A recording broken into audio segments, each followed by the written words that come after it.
Amb la normativa LOEM cal avaluar dos aspectes diferents. D'una banda, la nota global de l'àrea i d'altra banda, les seves dimensions.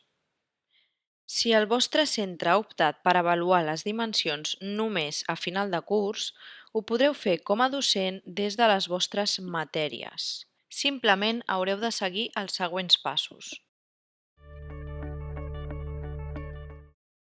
Primer de tot, haureu d'introduir la nota final de l'àrea a partir de les notes de les avaluacions. Per fer-ho, haureu d'anar a Matèries, seleccionar la matèria, a continuació anar al botó Avaluar. Des d'aquesta pantalla haureu de calcular les notes finals de la matèria a partir de les notes de les avaluacions. Recordeu que la nota que ha d'estar informada és la nota de curs del desplegable. Un cop introduïdes, feu clic a Guardar.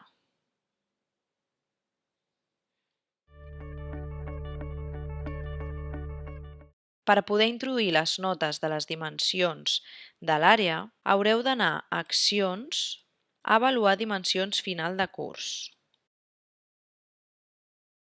Des d'aquesta pantalla veureu una columna informativa amb la nota final de la matèria de cada un dels alumnes.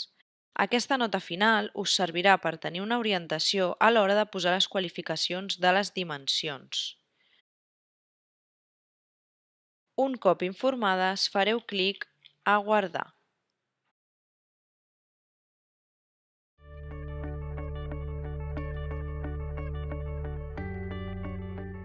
Una altra manera de calcular la nota final de l'àrea seria a partir de les notes finals de les dimensions. Fent clic a Posar notes finals de la matèria,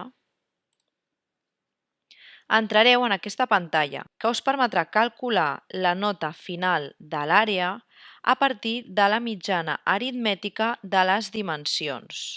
Si ja heu calculat les notes finals, no cal que utilitzeu aquesta opció, tal i com us indica l'avís d'aquesta pantalla. L'últim pas serà tornar a la pantalla de l'avaluació final i fer clic a Guardar i tancar matèria.